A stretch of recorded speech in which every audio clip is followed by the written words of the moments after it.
Because once you have the prototype, it then takes 10 years to expand the industrial footprint to mass produce it, and then another several years for mass application. So you're realistically, the best case scenario for green tech, you're talking the late 2030s. I don't want to say no, but it's very unlikely because you're talking about something that would be a mass manufacturing build out. One of the reasons that the mRNA vaccines happened so fast is they had already been past the prototype stage. They were already used fairly extensively through agriculture. So, the jump from cattle to humans is not an insignificant one, but it's not like they were starting from scratch. And as we saw, they have been able to code the vaccine in less than 6 weeks. So this is a technology that was already reasonably mature. When you're talking about green tech, we're not to the prototype stage yet. Iron's in the fire, and this is where the smart money is going. I don't mean to suggest we won't have a breakthrough, but even if we do have the breakthrough today, you're still talking 10 years before mass application. Energy and food exporter. So for a world that is going to be energy shy and food shy, Latin America writ large should do reasonably well. But it's important to separate Mexico from the rest of Latin America. It's got a healthier demography writ large. It's got a better industrial plant, has a more educated workforce. It's part of the NAFTA system. It really doesn't kind of match economically or, dare I say, even culturally with the rest of Latin America. Moving into South America, the Brazilians are going to be facing some issues. They're okay for energy, they're okay for food, but they've got a very difficult geography. Basically, think of Brazil like a table that's lost 2 legs, but the high side is on the coast. So anything that wants to flow, it has to go up, up, up, up, and then straight down. And that limits their ability to participate unless they can have a lot of capital come in to help with infrastructure. That happened in the last 15 years. That's not going to happen moving forward. So a lot of the value add we've seen in industry in Brazil is very questionable. I mean, we're not talking like a Chinese style collapse here, but the golden age is probably over. But on the flip side, things are just getting going in Argentina. Now, I know, Argentina. Everybody's like, the place is a basket. Fall out of the financial system. Oh my God, yes. And everything that you think about Argentina is true. However, it's got the best land in the world outside of the Midwest. It even has a good river system to help with local transport, and it has 0 security concerns. So in a world where rule of law breaks down, where long-range transport's more difficult, where finance is restricted, for the Argentines, this is just a typical Tuesday. So it's not so much that they're rising to the median, it's the median's falling to them. And in finance, it's all about the delta. So this gets really interesting really fast. Not recommending you buy property in Argentina because it's still Argentina. But Argentina is likely to be one of the big winners from this transition as the global system breaks down. Absolutely. I just underlined that it's a little different for every region and it's a lot different for every sector. Anything that is a gangly supply line that requires dozens of participants in multiple continents, that's just going to stop.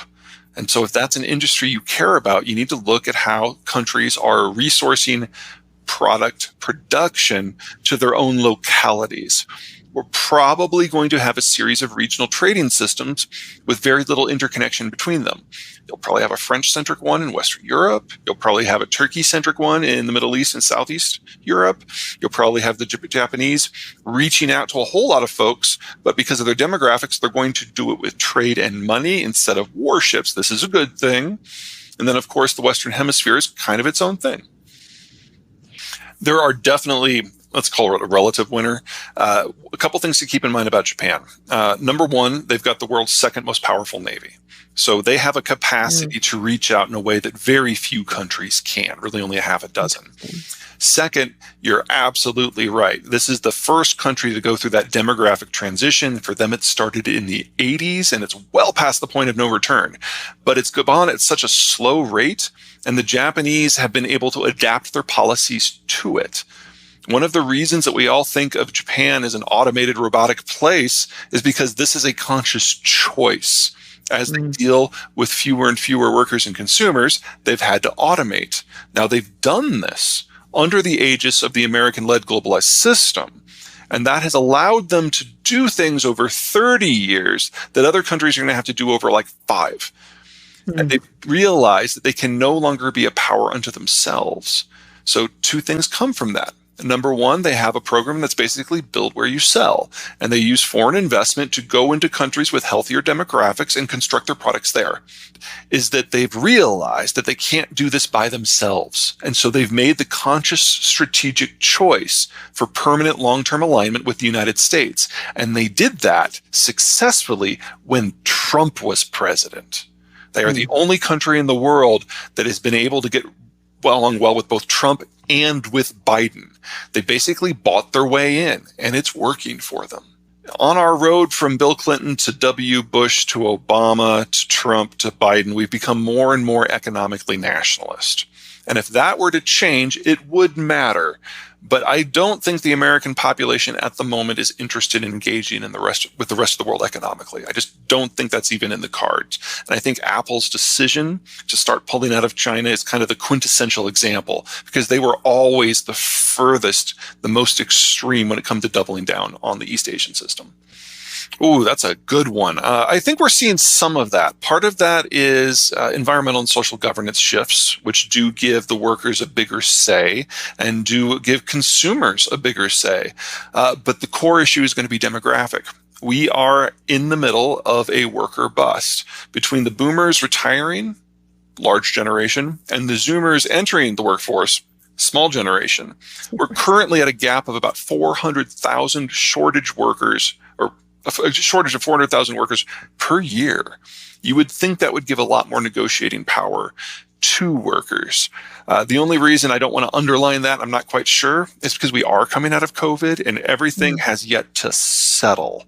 But the mechanics certainly suggest that that is going to be the trend for the next few years. The world is going to look very different, and there's a lot of things in the wider world to be very concerned about. I am concerned about a number of countries simply decivilizing when they lose access to the inputs of a modern world. That means a breakdown and a regression. That's unavoidable. I'm specifically really concerned about the agricultural question, because the carrying capacity of everyone's lands without without fertilizer, you're talking about it dropping by half. So we're going to lose hundreds of millions of people, maybe even 1 billion. In the better case scenarios. But based on where you are, that might not apply. And in the case of the United States, you've got a stable consumption system, a reasonably robust labor system, no security threats, energy self-sufficient, food self-sufficient, and an educational system that hasn't worked great for the last 20 years, but is actually really well geared to training up the next round of manufacturing workers. So all the elements that you need for revitalized America are already here. All you need is a shock elsewhere to underline the fact that things need to move. COVID did that. Trump did that. Biden's doing that. The Ukraine war is doing that. COVID in China is doing that. Everything is moving in the direction it needs to in the United States. We will emerge from this in a much better position, just that the road from here to there is not a straight line.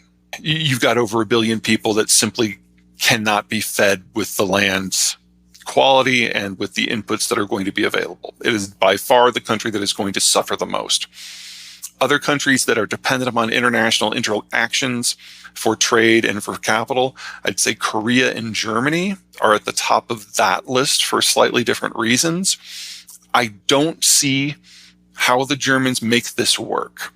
Their supply chains are dependent on a half a dozen countries, and as long as the Germans are turning a blind eye to Ukraine, those half a dozen countries are really mad.